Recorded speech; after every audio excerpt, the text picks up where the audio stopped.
Divine Interventions. I am Michelle Wadleigh.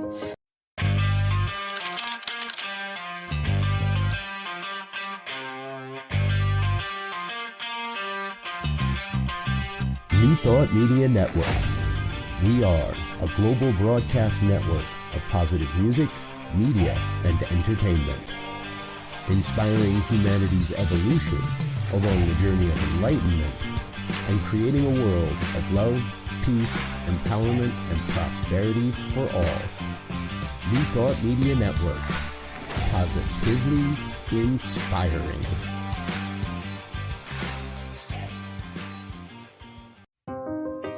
Welcome to Divine Interventions. I am Michelle Wadleigh, and my partner is Duca. We are here to marry psychological understanding with spiritual sensibilities, helping you to see the world through a filter of love and acceptance. We are here to blend the profound realms of spirituality and psychology to bring you a unique approach to practical happiness. Because we know that in the midst of life's challenges and struggles, you can find peace, joy, and fulfillment by harnessing the divine within and the power of the mind. It is our intention that each show will be a journey into the heart of what it means to be happy in a distracted world, a world that can often seem to be upside down. We'll share practices, insights, and actionable strategies to create a sense of peace and calm in your life so you too can discover the joy that lives within. If you're ready to become the architect of your own life, join us weekly as we travel together to the place within where love resides.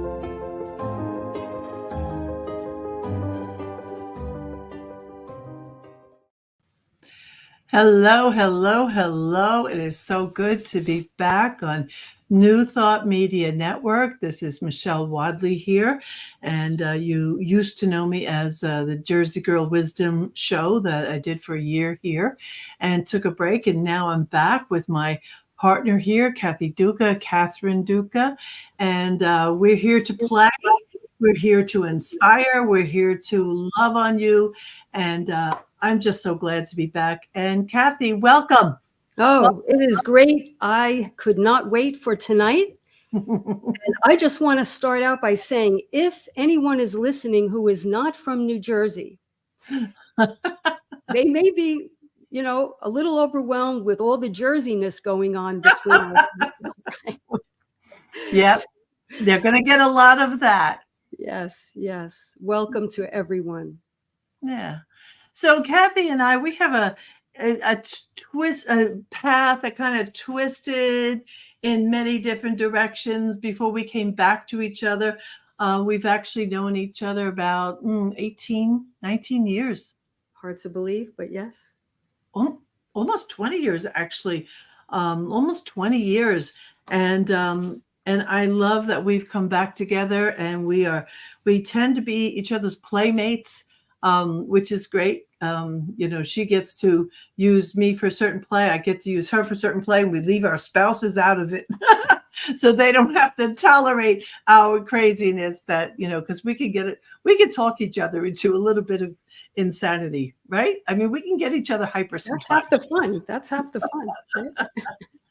So we've been preparing for this show for you for many months. The idea came a long time ago, and it just took a lot. We wanted to be well prepared. So we have spent, in all seriousness, because I'm happy to be here, and I know Cathy is, but in all seriousness, we really prepared to bring to you subject matter and conversations that will benefit you. And it's been through many iterations. What were some of the names we were going to call it, Cathy? Do you remember? We had something about psycho-spiritual. So, yes, that was one name. We were going to say part psycho, part spiritual. Good friends talked us out of that. So yeah, good to have good friends. It is. And we were going to call it radical optimism. That was another one. Yeah, sure. And I think there are contracts. What? sacred contracts. I think we had a minute where we played with that. Yeah, that one must have been fleeting because I hardly remember it, but yeah, that was quick. It's been through a number of iterations because we wanted to make sure that we delivered to you in a name the feeling that we wanted to convey. So tonight is going to be a lot of kind of, for those of you who might be new and don't know us, so you can get to know us a little bit. We're going to kind of cover our backgrounds and what matters to us, because if nothing else, we want you to want to come back, and hopefully we can deliver to you an invitation that, that works. That's good. So Cathy, you've been a psychotherapist for how long? Well, decades. I'll say decades. Okay. A good 3 decades. Yeah. And private practice in before COVID. Now I'm strictly virtual, but before COVID, Montclair and Manhattan. And now, and I know it's the same with you, Reverend Michelle, because of Zoom, we can reach people literally nationally and internationally. Yep. And that is just I can't tell you how much that means to me, as I know it does to you.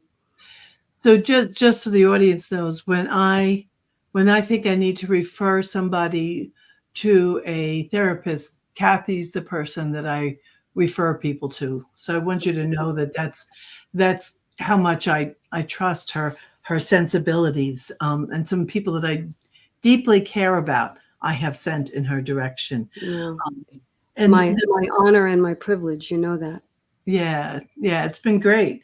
And what I also love about Cathy and what she brings is Cathy is a member of the community that I still currently belong to, although I am leaving the pulpit, but she's a member there. So she brings a metaphysical, spiritual to her psychotherapy anyway, so really she's the whole package, she's the package, Well, thank you. And of course it's so two-way, because as you know, I have encouraged a number of my clients to visit with you and visit with the Center for Spiritual Living, North Jersey, and they have.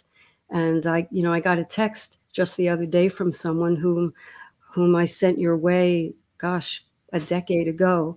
And she wrote and said, that changed my life. That one move changed my life. And that's what people say. And I don't think they throw that around or use that phrase lightly or casually. Something has happened to change my life.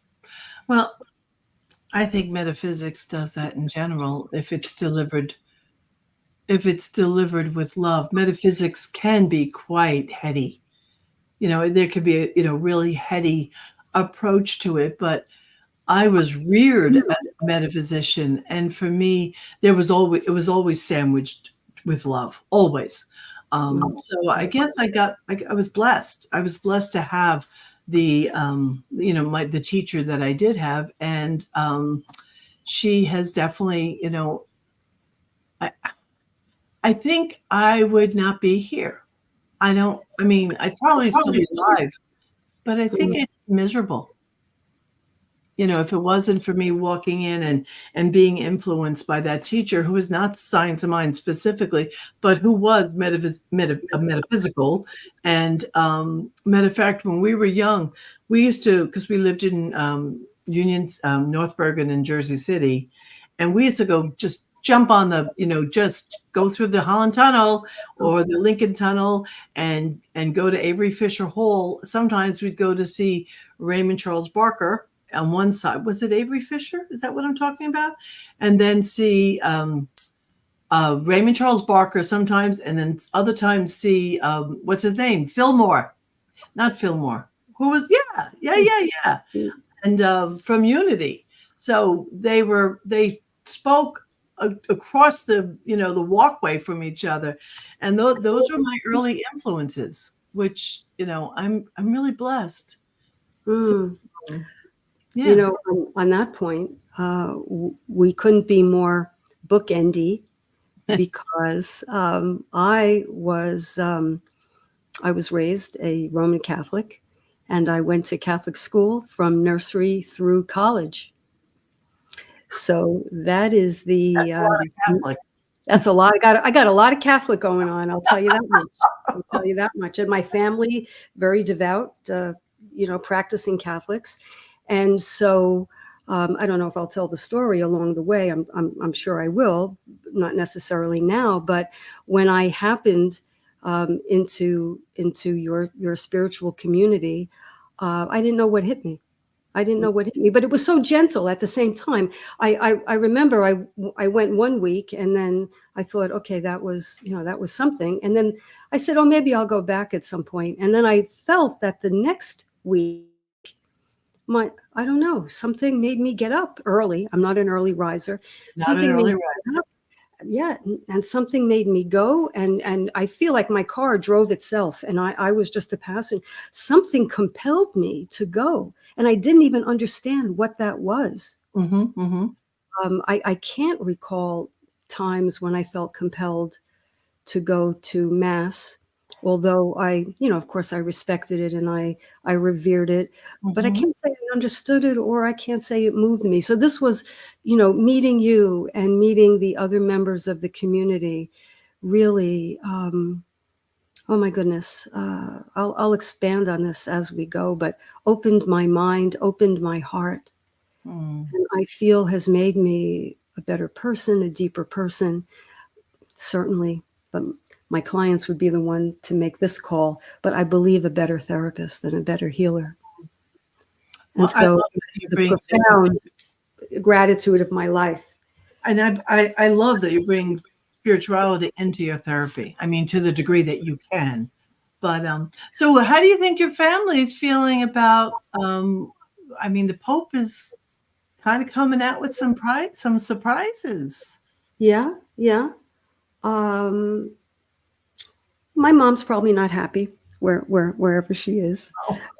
She was pretty by the book. But I think if she knew how happy I am, if she knew, and when I say happy, that's a conversation unto itself. What do we mean when we say happy? But if she knew the path I was walking, so I take it back. I take it back that she would be upset. I think when she knew, if she were to know that I'm walking this pathway of love and connection and gratitude, I think she'd say in her Southern accent, she was born in Arkansas. She'd say, well, Cathy, I think I want some of that, Cathy. I'd say, well, Mom, come with me. Yeah, nice. If only, right? So one of the things that I want to say is that I've always had a case going back to elementary school of watching television on Sunday evenings, watching the Ed Sullivan Show and the Smothers Brothers. Tommy Smothers just passed away the other day. Well, he had to be old. Early 80s, I think. Oh, that's it. I think 82. I think. And then as the Smothers Brothers would sign off, I remember distinctly getting a feeling in the pit of my stomach. I wonder if any of our listeners can relate, that pit in the stomach that, tomorrow morning, Monday morning, school. And I must say Catholic school, which was not always user friendly, I have to say. So back in those days, I'm sure it's changed. But I would get a bad case of what I think is called now this Sunday scaries. And wow, I've always thought if I had a place, this was before podcasts, but just an intuitive wish. Wow, if there was a place or people that I could plug into sometime on Sunday nights just to say, I'm a little scared, I'm a little nervous. How do you feel? That would have helped me so much. So one of my intentions with this podcast, and I know it is yours too, Michelle, is to have this place be a little bit of a safe stopover. That's why we deliberately chose 9 p.m. Right. We thought people are unwinding, right? And so if anybody has the Sunday scaries, we really hope that this is a place and a space where a little bit of that can be eased. And maybe we'll part at the end of our time together on Sundays and maybe have a better night's sleep and maybe have a Monday morning that's a little less, with trepidation. Yeah. That's my intention. And I want to take a moment. I keep getting a little bit of feedback here. I want to welcome those of you who are on that we know, like Dawn Lee and Judy Grace and Lori and Ingrid and Amber. And I just want to say hi to you all. And I'm so glad that you are here with us, because you are the reason. You are the reason why we're here. Not only do we want to support those of you, and Nettie is here. Hello. Not only do we want to support those of you who might still experience, and the scaries, it's funny because I never heard that term, but just the anxiety of, the week is starting, like that feeling.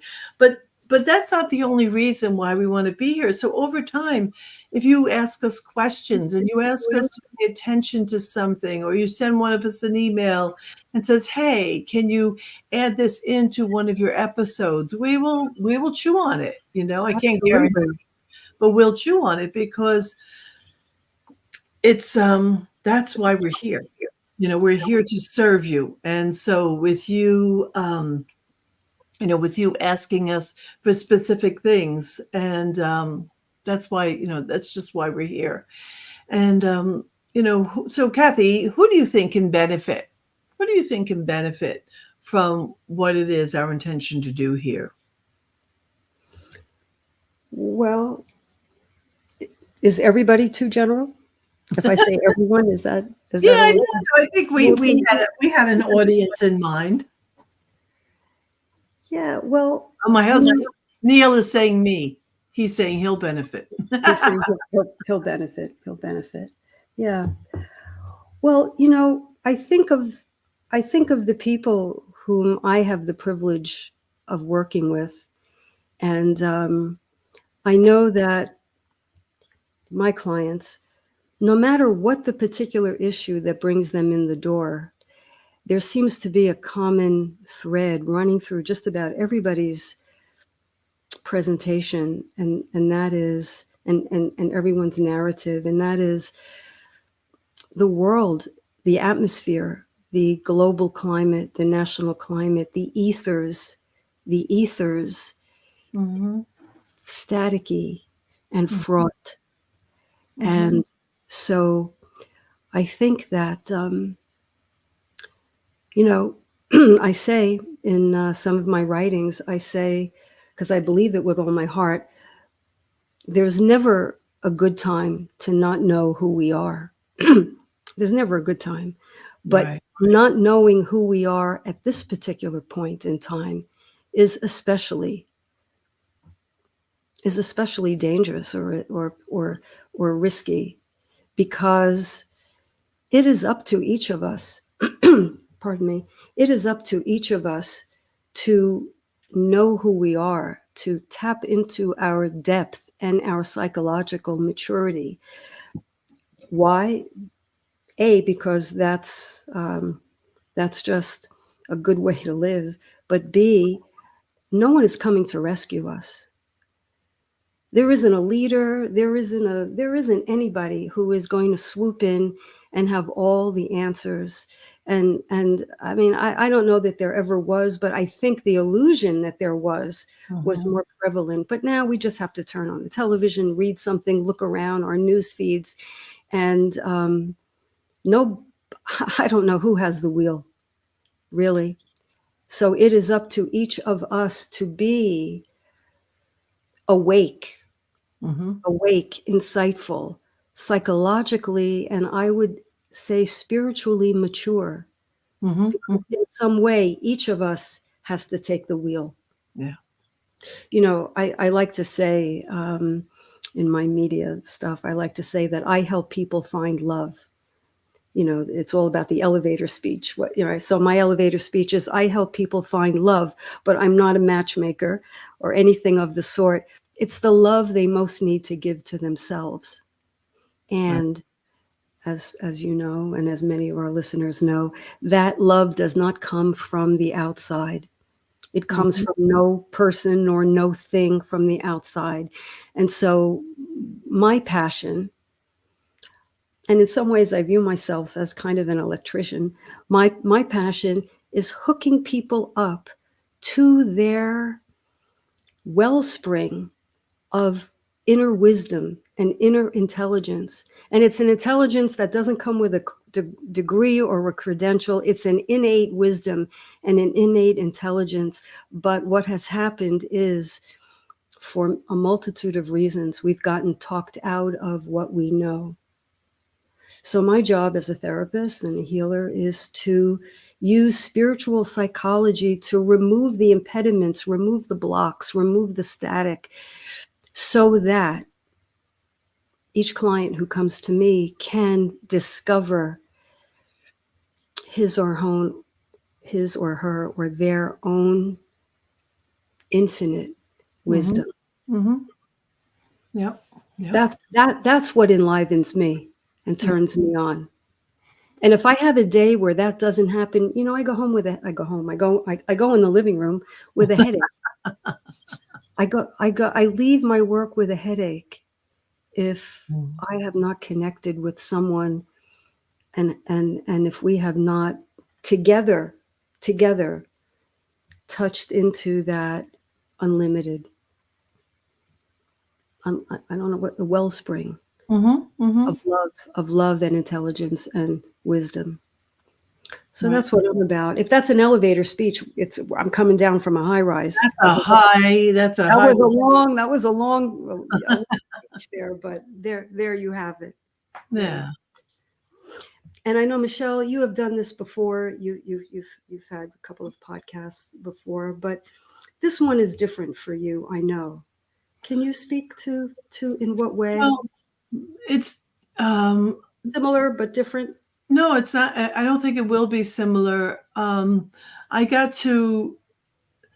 feel like this divine interventions, I'm finally going to be coming out straight out about what matters to me, but what really matters to me, and what matters to me is emotional health.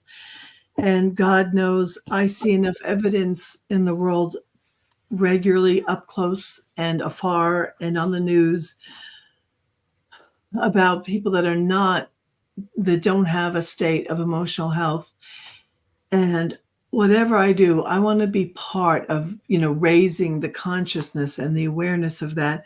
And so for me, this show, I get to indulge in that passion, especially that I am leaving the pulpit, and I'm grateful that I'm leaving my pulpit under good conditions.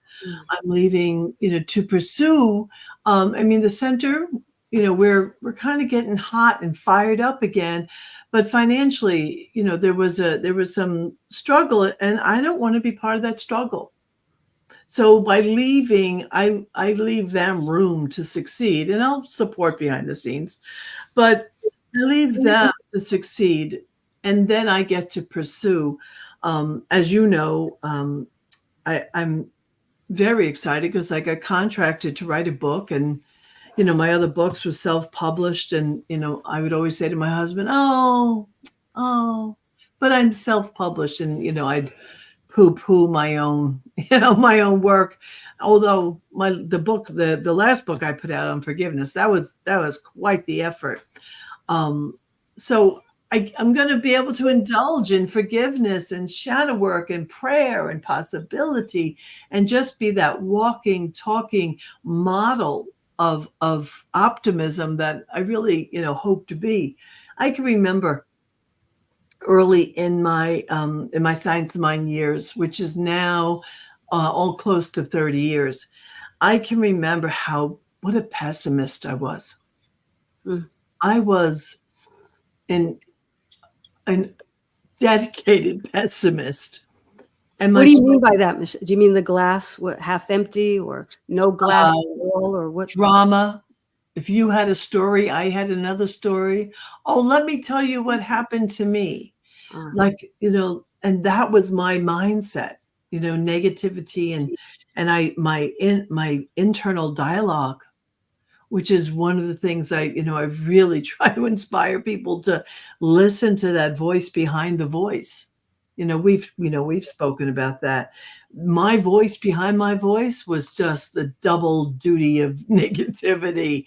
And then when I started in the science of mind, I remember thinking, okay, I have to change just one thought at a time, one thought at a time.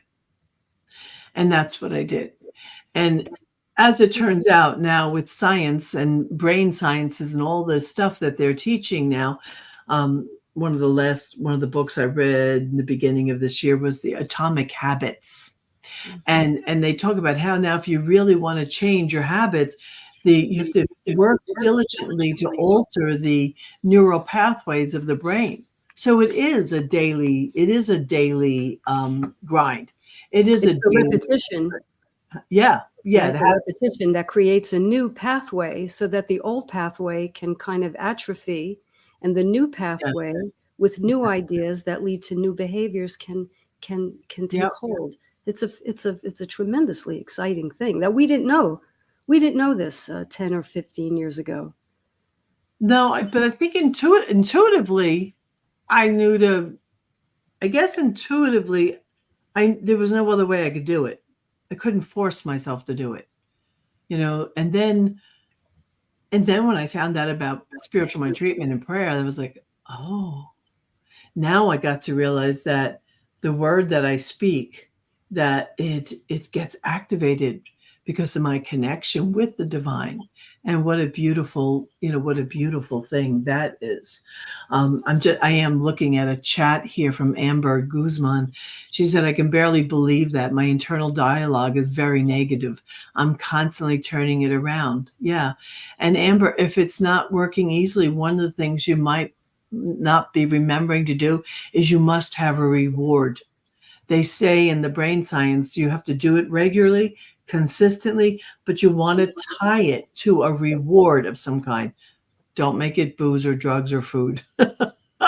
Something healthy, a healthy reward, a walk on the beach, a movie with your husband, something lovely. Something that nourishes. Yeah, something that nourishes. But when you're trying to retrain the brain, it has to be attached to a reward. So when you do it, the brain thinks, oh, I'm going to get more of that. So if you're struggling with that, it might be, and maybe the reward, is as simple as, feeling good about it and telling somebody, wow, I made some change, but it is important, it is an important thing. So this work is simple, but not easy. Yes. Yes. And I think that's because we have layers and layers of conditioning and resistance and fears and anxieties. And so it is making our way through those layers, and there are different ways to do it. And, spirituality and spiritual psychology are the main ways in which you and I attempt to be change agents. But well, for me though, it is. I never have a session, and I don't even coach with people unless they want prayer. So for me, because the deliverable, right, the shift that we want for our clients, for me, the way that's delivered is through prayer.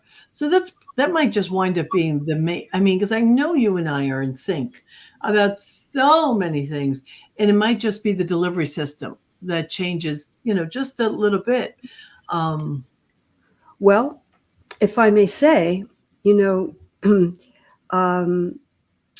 if I hadn't walked in to the Center for Spiritual Living, North Jersey, and had I not met you, and I heard you or anyone refer to prayer, my construct around prayer, I think, is very different than what you're referring to.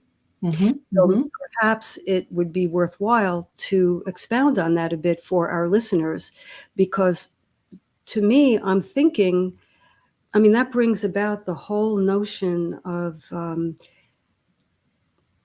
what God means to me, and how I was taught to pray, And I was taught to pray through memorization of certain prayers and to repeat these prayers and to petition, to ask, dare I say sometimes, Michelle, to beg.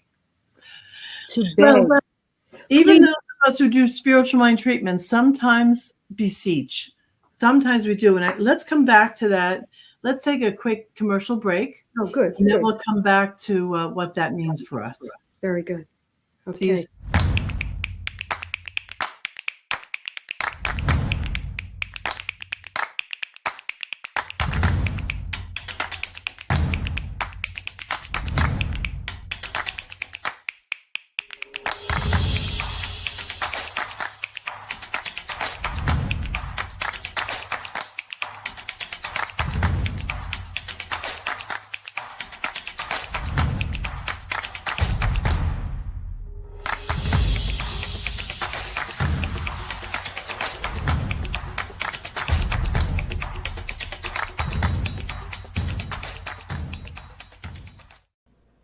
Please help us say thank you to our organizational sponsors, including the Hepperlin Foundation, Affiliated New Thought Network, International New Thought Alliance, Science of Mind Archives and Library Foundation, Center for Spiritual Living Denver, Center for Spiritual Living Midtown, New Thought Philadelphia, Planned Happiness Institute, Summit Center for Spiritual Living, One Heart Retreats, Center for Spiritual Living on the Lake, Unity Spiritual Center, Kitchener, Om Center for Spiritual Living, La Mesa, Satya Center, Center for Spiritual Living, North Jersey, Unity of Savannah, and Center for Spiritual Living, Seattle, as well as all of our individual donors.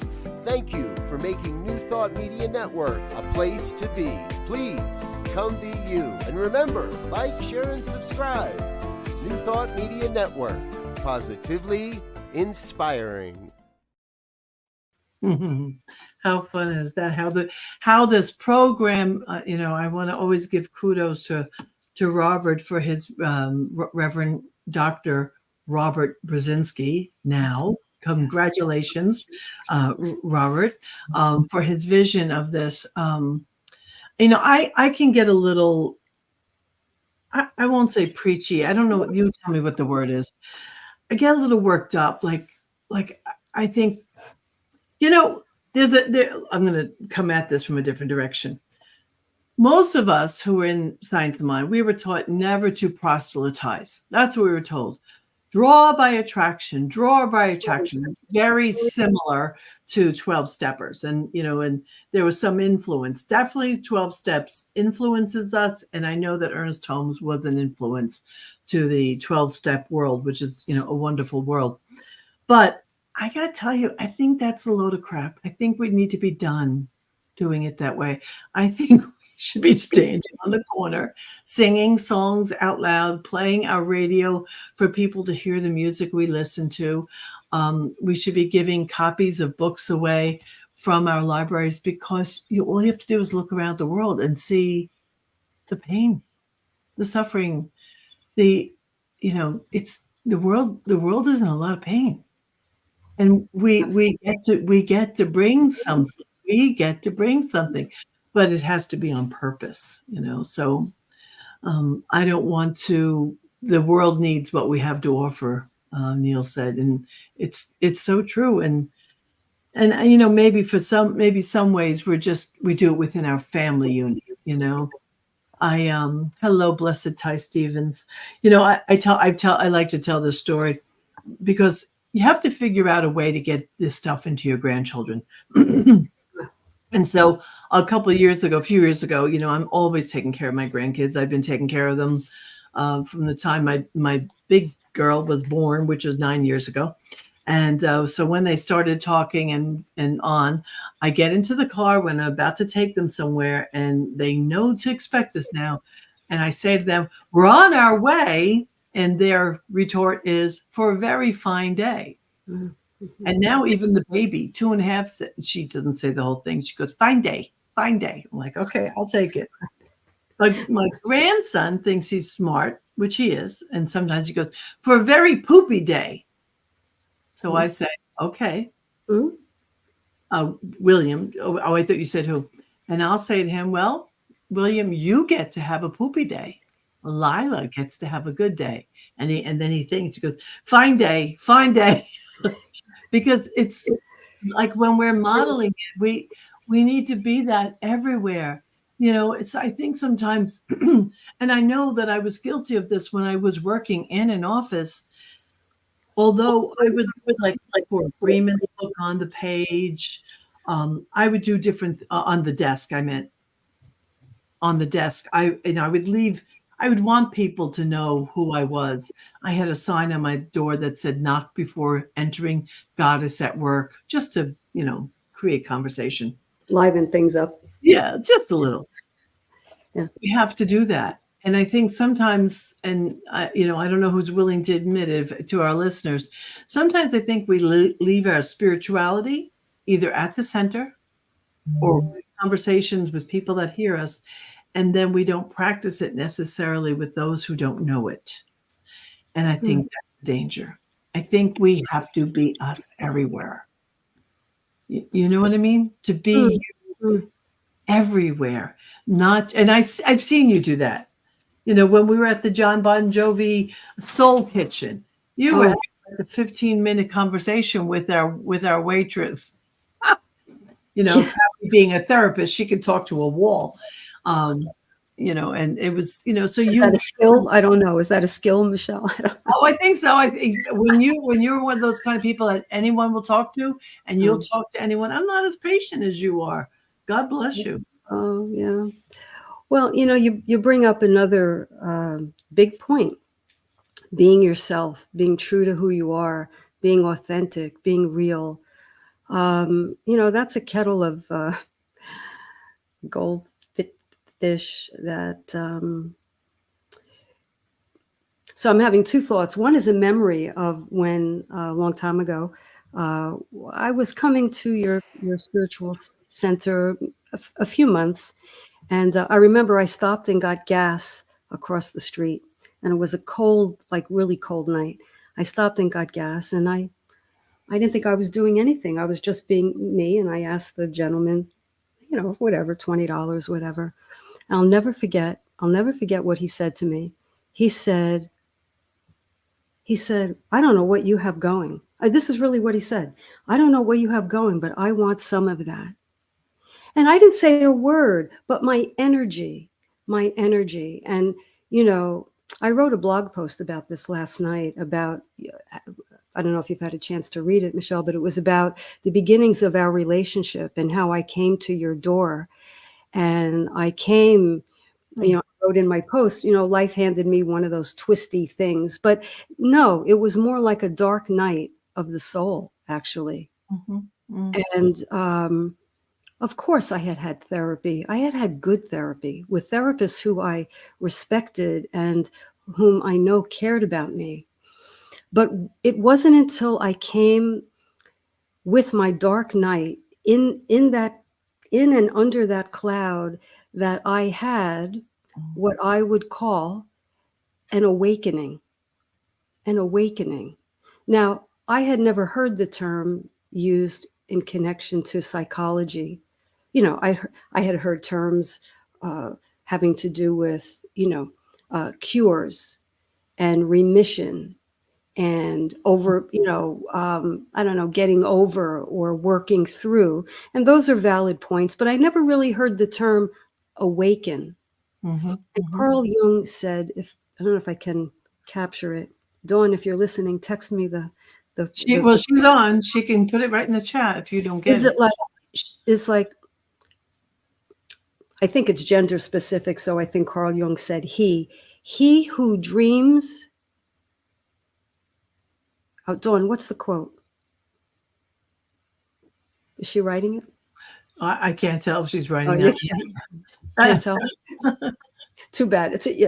You ever go to tell a joke or a story and you forget the Absolutely. punchline? Yeah, Okay, yeah. that's me. Okay, I Or just I did laugh it. halfway through.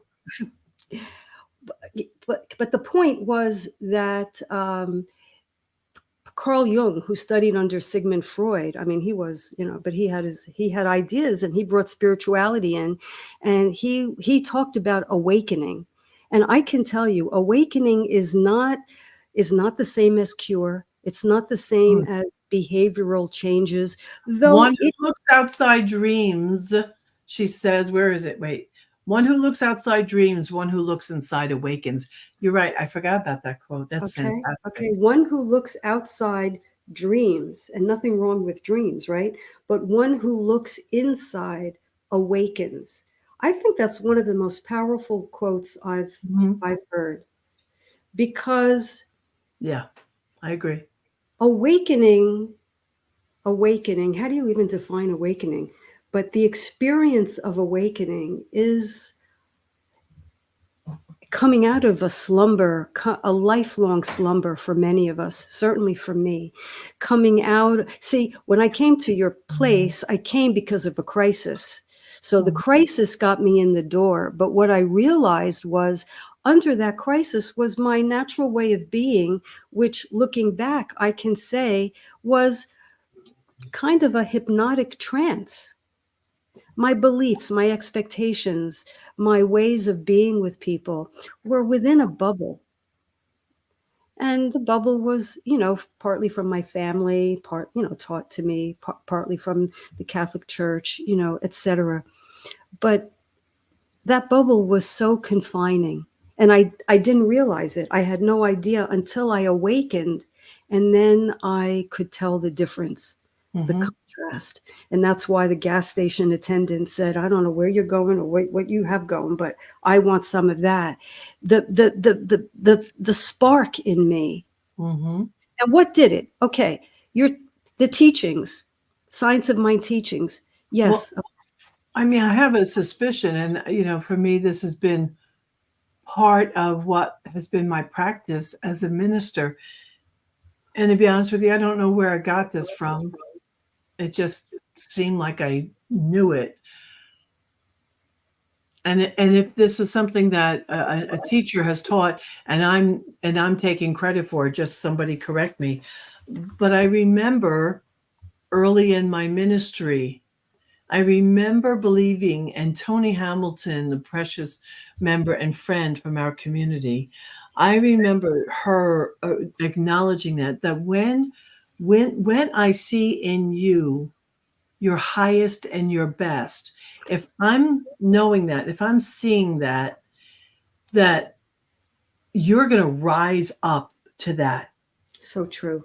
And I think that's what's important. It's like all those tests they had done with children in the 60s, where they would tell a teacher that they had a different IQ than what they actually had, and so the teacher their point of view was prejudiced by By these the information. reports, Yeah. right? And so they spoke to the children they thought had the lower IQ, they spoke down, and to those with the higher IQ, they spoke up. And what they found out afterwards, that those were all lies. But if I'm touching that place in me, and this is where a namaste practice. Oh, that's just what I was thinking about. Right? It's and I know it gets translated in different ways, but I just simply think of it as the divine in me salutes and recognizes the divine in you. And so if we live, you'll have to get used to me. I get emotional very often when I touch things that matter to me. But if we can maintain that position of namaste, and another term that I learned years ago from Deepashi's Chatterjee, a leadership book, is Tatwamasi. I am that thou art. Tatwamasi. I am that thou art. And if we could live that way and stop believing in the chaos, and instead turn to that place and have that expectation of each other, we're all just going to rise. right? We're all going to rise. All boats rise, so Well, I liken it to, a flower that bends toward the light, mhm, that bends toward the sunlight, and in an atmosphere of unconditional acceptance, and in an atmosphere where you're looking at someone, and just in someone's eyes, the message is, I see past your walls, your masks, your facades, your blockades. I see past that to the essence of you. Now, unconditional positive regard is not a new concept in psychology. It's one of the underpinnings. I'm going to say, however, and I'll be interested in some of our listeners have another take on this, if there's any, well, just if anybody has a different take. But in traditional psychotherapy, you accept the patient, of course, and one understands that, the patient is coming in, the client is coming in with, these layers of crusty conditioning, and we know that there's a person in there behind all that. But what spiritual psychology brings to the fore is love. My clients know because I tell them. And if I don't tell them, they know because they can see it and feel it. They know that I love them. They know that I love them. mhm, And I have to say that I don't think my clients are especially dependent on me. I don't think they need my approval. That's not really how I work.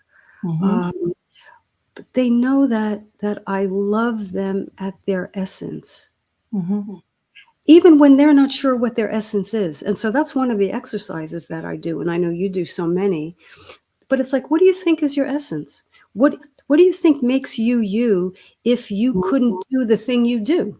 Like if I mhm. could be a therapist for some reason, if I lost my voice or whatever, if something happened and I couldn't be in this role, who would I be? Who would you be? Who would I be? Who would I be? Who would I be? I believe I would be a, a blob of love, a mass of love. I don't know what I would do professionally. I don't know how I would earn a living, but the who I amness is that within me, which wasn't given nor can be taken away. Mhm, like the presence of God. I would say, I would Yeah, say, yeah, yeah. I It's would say, right? Um, a different word,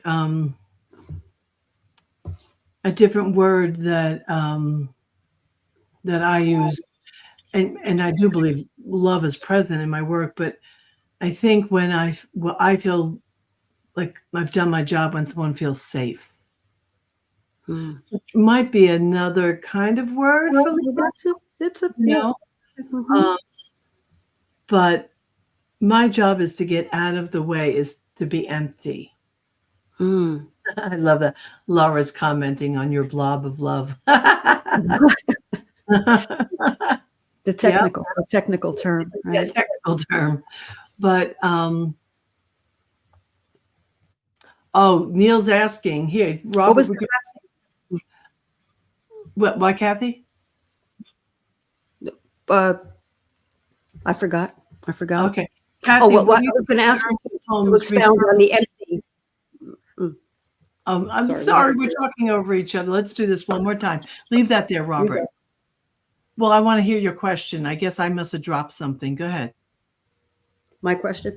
Yeah, yeah. What did you want to Yeah. ask me? Well, you said you need to be an Oh, an empty empty, vessel. and stay Like out of when their I'm, way. yeah, when I'm empty, I have no opinion. When I'm empty, I receive you as you are. Right. When Right. I'm empty, I'm not coming with with ideas before you show up in the room. And so for me, that's part of how I can help people feel safe, is that I'm waiting to be, enamored with your essence. But I do want to get back to the question Neil's asking. What do you think about Ernest Holmes referring to science mind as spiritual psychology? I think I was so happy. I was so happy when I discovered that, because I think that's because what is spiritual psychology? It is the study of consciousness and the awakening of and to consciousness. And I think the drop-down menu, if you will, under conscious awakening comes questions like, as you posed to me, who am I? Who am I, and what is my purpose? And how can I find meaning in life? And how do I make a meaningful contribution? So I'm probably going to state this repeatedly along the way, is coming out of the hypnotic trance of conditioning into an expanded consciousness is a very interesting journey. And I don't mean to at all oversimplify it. I mean, please, for some people it takes a lifetime, for some people decades, et cetera, et cetera. But when you talk about, for example, being an empty vessel, I hope we can talk about, how does one get empty?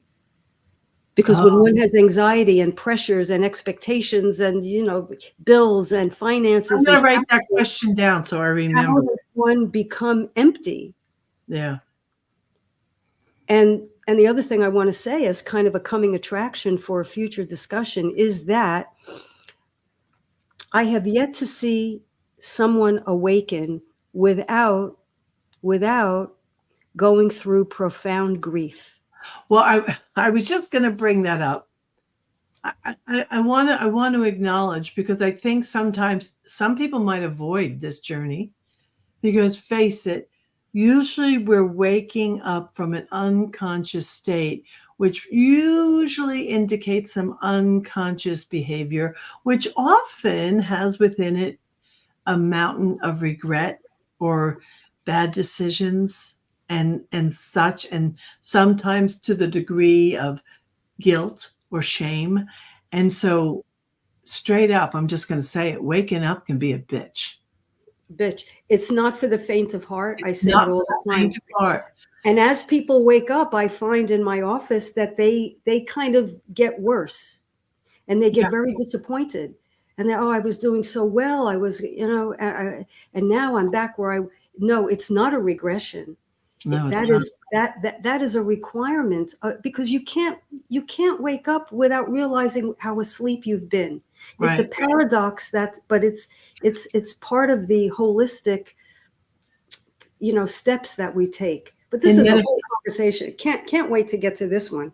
But in metaphysics, we call that chemicalization. Yeah. And not all metaphysicians know that term. But what happens is your clients, for example, or anyone, you say, I want to be this. And what happens, anything unlike that desired goal has to go. And shedding what has to go, it can be painful. I mean, still, I consider myself awake. I consider myself kind. I consider myself compassionate. And yet I'll be walking through my house or cleaning. And then what happens is a memory bubbles up from way back of something that I did that wasn't good, was a bad decision. And all of a sudden I feel that little gripping, and I have to stop and go, it's okay. I'm not that person now. And I have to do it every time it comes. Every time I have to remind myself, every time, I'm not the same person that made that decision. Which I want to say right there, pardon me, I know I'm interrupting you, but it's not denial, right? Because you can't bypass that pain. You can't be happy over it. You have to acknowledge it and recognize it. And yes, remind yourself how far Yeah, you've I'm come. not, because I don't mean the same as distracting myself. So I'm not I know. picking I up just wanted to make. huh? Yeah, no, I didn't hear that. I didn't Yeah, hear. yeah. Well, no, I'm saying it for the purpose of the audience. It's not the same as suddenly picking up, a glass of wine, shot of tequila, or something else to distract. It's not about distracting. It's about knowing I'm feeling this and I'm okay anyway. But I'm going to let go of the judgment I have of myself, because that's usually that pain that trickles up. It Mhm. usually has to do with the regret or, and I have plenty. I have plenty of things that I did that I've had to forgive myself for. Sure. And I'm willing to walk through a baptism by fire, because I know on the other side of that is freedom. I know that our friendship is because I'm willing to walk through that, because, not everything was peachy keen. We had a fine conversation, but I'm willing to do it because now I get to have that freedom, and I get to have the full enjoyment of this creative project. And I always refer to you now as my creative partner. That's how I refer to you now. Cathy's my friend and my creative partner. Thank you. And that comes from staying in the conversation and not avoiding it. Which we have done. Yes. Yeah. And we didn't have, or let me speak for myself, I didn't have my podcasty expression on and my podcasty persona. I had the other, the other, the shadow side. But we were committed to keep Yes. walking and keep talking and clarifying and acknowledging where we were further apart than close, and then we felt ourselves inching close, and maybe we kind of and then we came back, and I suspect Interesting. it may even continue like that. But Yeah, what a yeah. lovely dance. Yeah. Right? Not a light switch, but a dynamic, moving, dancing with the stars kind of relationship. Yeah. And to you listening, I just encourage you to stay in the conversation. That I think that, and I know you speak a lot about what complicated conversations, difficult conversations. Conversations. Yeah. That's one of your expertises. I don't know that I'm that, that I wouldn't say that I'm an expert in that, but I have the tenacity to stay in the conversation. And I know Reverend Joel from the center, he always laughs at me because of what a dying loyal person I am. I think that's my Jersey in me, because we're known as very loyal people. We are. But yeah, right. It is, if you look up Jersey girl, that's one of our descriptions, or one of the ways that they define one of the characteristics. But the fact is that I will do, I'm loyal to a fault. And I'm glad about that. I'm glad. And I think that was the kind of thing that we were able, even the last time we were together, when we were, trying to figure out the podcast stuff. And there was this tension in the air. We just stayed in it.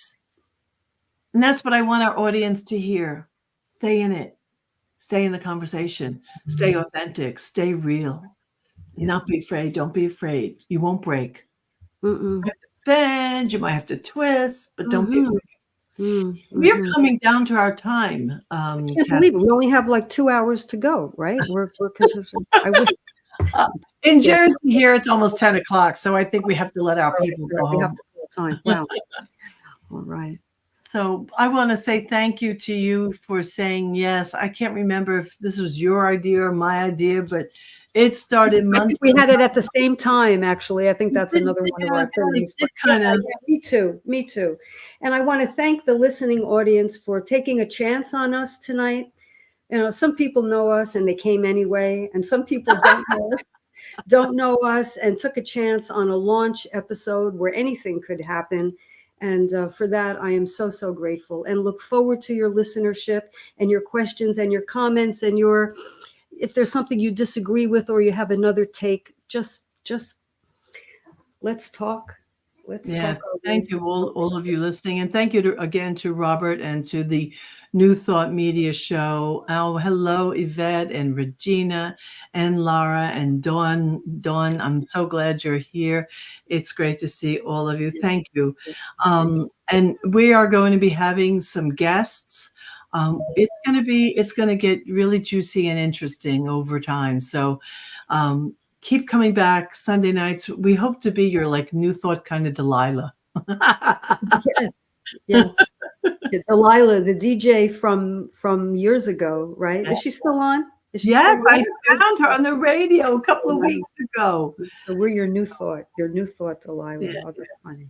Massive love to you all. Thank you so much. Really, thank you for being here, everybody. Everyone, Kathy, thank you. we'll talk soon. Be Yes, well. very good. Be well. Namaste. Bye-bye now.